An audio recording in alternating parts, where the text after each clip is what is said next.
fear. Before you sit down, there's something I need to explain. Olá, gente, tudo bem? Estamos aqui mais uma vez. Já faz uma semana desde o nosso último vídeo. Demoramos um pouco para colocar um segundo vídeo, um próximo vídeo, porque nós estamos envolvidos com um projeto ENTA, revelando a verdade interior de cada alma. Esse é um projeto liderado pelo pastor Sandro Galvão, e nós estamos auxiliando nesse projeto. É um projeto muito bonito, é um seminário, é um curso de 3 dias. Eu vou estar colocando a capa aqui para você dar uma olhada, veja aí.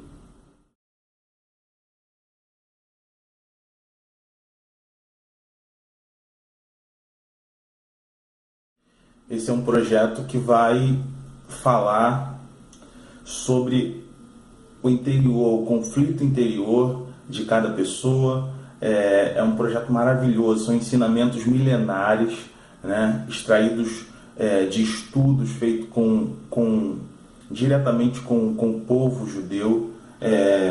O pastor Sandro ele tem estudado por mais de 25 anos assuntos relacionados a estudos judaicos, e aí nós estamos auxiliando o pastor Sandro nesse projeto. Se você quiser saber mais, eu vou deixar os contatos na descrição do vídeo. Nós estamos agendando, ainda temos agenda antes da nossa ida para o exterior.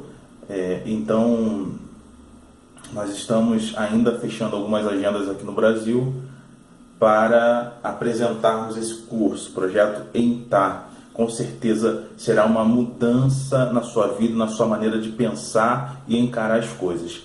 Mas hoje nós estamos aqui com uma nova mensagem, uma mensagem muito especial, muito especial. Hoje nós vamos falar sobre o limiar da herança, o limiar da herança. E para falar do limiar da herança, nós precisamos entender onde é que nós estamos e para onde é que nós queremos ir, para onde estamos indo, para onde desejamos chegar, em que lugar desejamos chegar. Eu vou falar um pouco do povo de Israel na sua peregrinação desde a saída do Egito. Nós sabemos que quando o povo de Israel deixou o Egito, Moisés, isso está relatado em Números, capítulo 13, a partir do capítulo 13, Moisés, ele separa das tribos, 12 tribos, ele separa espias, representantes das tribos, para vigiar, para espionar a terra e trazer informações daquela terra para que eles pudessem ali formar uma estratégia que possibilitasse invadir aquela terra e herdar a terra como Deus havia prometido. Eu quero destacar, dentre os 12 representantes das tribos, haviam 2 representantes que são importantes para esse nosso estudo, que são os representantes da tribo de Gade e os representantes da tribo de Ruben e Gade. São os representantes da tribo de Ruben e os representantes da tribo de Gade. No final você vai saber por que eles são importantes. E aí Moisés manda eles espionarem a terra, e aí nós sabemos da história que eles voltam e aí eles relatam perante o povo que a terra de fato era uma terra boa, porém haviam homens ali grandes e a cidade era uma cidade fortificada, e que o povo de Israel perante aqueles homens eram como gafanhotos, e que não haveria possibilidade de guerrear contra aquele povo e sair vitorioso. E o povo começa a desacreditar na promessa de Deus, desacreditar em tudo aquilo que Deus havia prometido, e a ponto de falar que Deus havia levado para o deserto para morrer. E aí nós conhecemos essa história, que Deus se indigna com o povo, Deus fica indignado com o povo, porque diante de tantas coisas que Deus já havia feito pelo povo, o povo ainda não conseguia ter emuná, não conseguia ter fé suficiente para entender que as circunstâncias e as dificuldades diante de um Deus tão grandioso são absolutamente nada, né? Então, nós vamos entrar na mensagem, só estou dando uma introdução para você entender onde eu quero chegar. Existe aqui um ponto importante, que eu gostaria de falar e dividir com vocês. Nós sabemos que existem níveis, alguns dizem níveis de espiritualidade, um é mais espiritual do que o outro. Nós acreditamos que existem níveis de alma, né? Nós aprendemos que existem níveis de alma.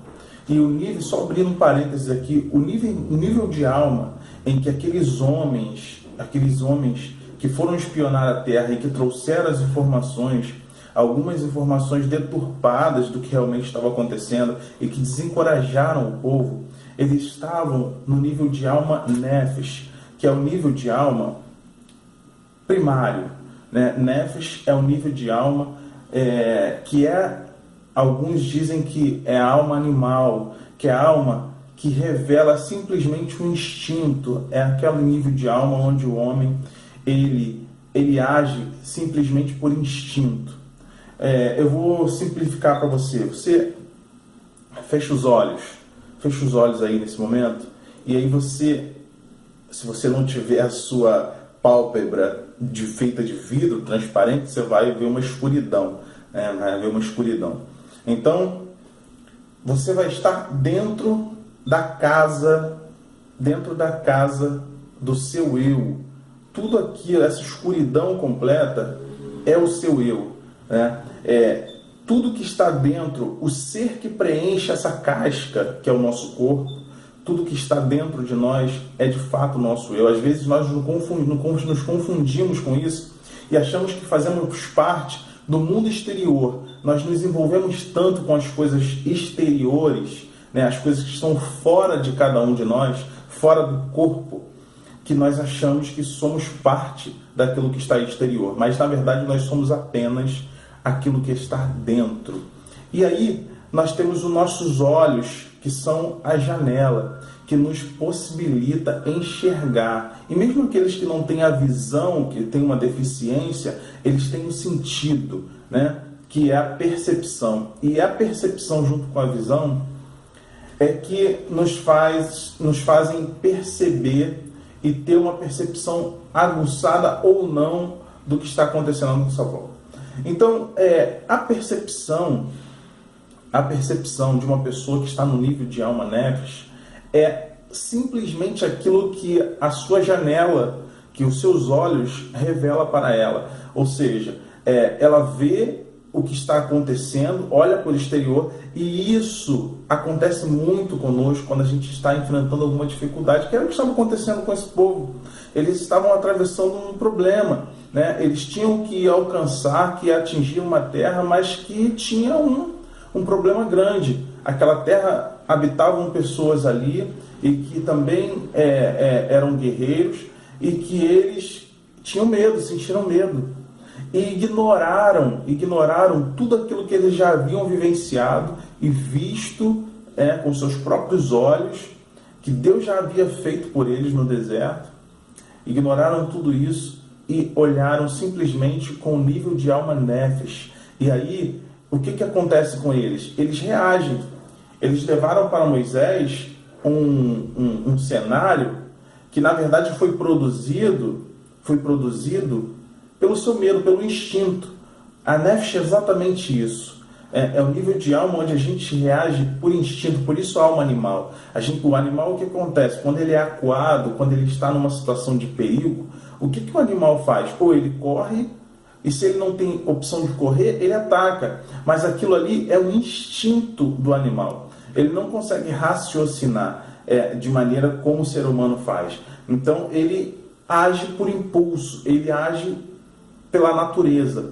E quando o ser humano está no nível de alma nefesh, quando nós estamos no nível de alma primário, que é aquele homem que ainda não consegue ter uma revelação de Deus, não consegue ter não consegue captar as coisas, as mensagens de Deus de maneira mais elevada, esse homem está no nível de alma nefesh, e era como estavam esses homens quando olharam para a terra e não conseguiram ver além. Não conseguiram ver que Deus poderia dar aquela terra e que Deus daria, porque Ele havia prometido. E eles voltam para Moisés numa situação de medo, acuado. Eles montam um cenário como uma defesa natural, um instinto. Moisés, nós não podemos ir porque nós iremos morrer. Somos como gafanhotos para aqueles homens. Então, esse é o nível de alma nefesh.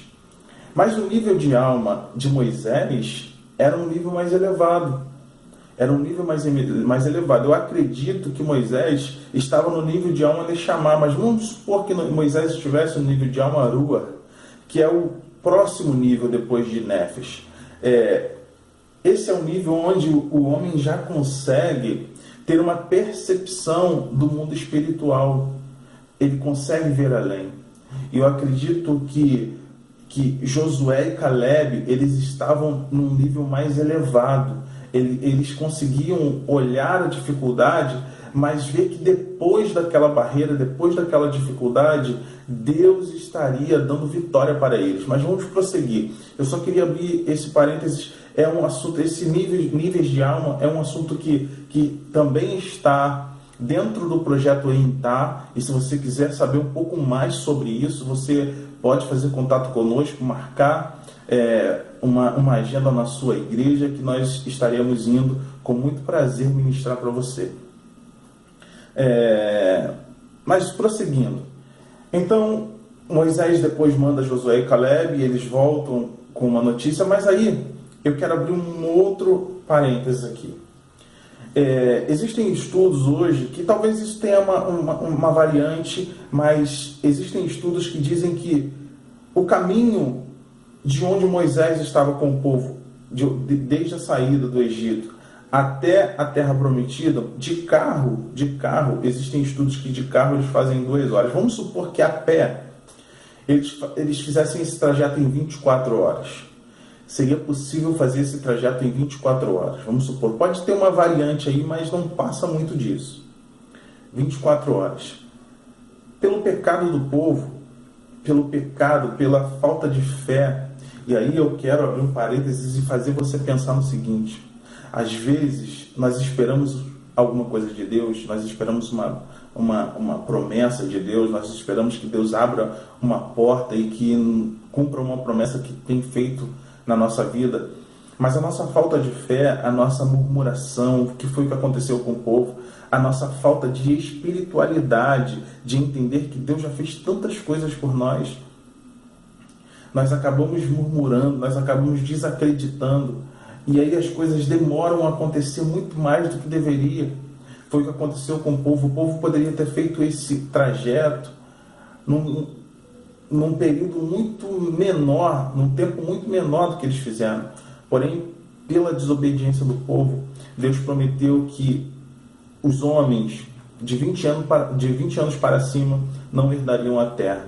Eles andaram no deserto em círculo durante 40 anos, até que todos eles morreram, e só a sua descendência, exceto Josué e Caleb, entraram na terra. Mas aí, vamos prosseguir. Ainda em Números, e é aqui que começa a nossa mensagem de fato. Em Números 32, nós vemos a história, no versículo 5, eu vou ler para vocês. Números 32, 5, diz assim: Bamidbar 5 diz: se o Senhor está contente com a gente, então nos dê essa terra para ser nossa propriedade e não nos faça ir para o outro lado do rio Jordão. Irmãos, essa passagem é uma passagem muito profunda, muito profunda. Aqui Moisés chega com o povo numa banda do rio Jordão, que era, assim, o último obstáculo para que eles entrassem na terra prometida. Era atravessar o Jordão e chegar na terra que Deus, guerrear, é claro, e receber a herança que Deus havia prometido para Abraão, Isaac e Jacó.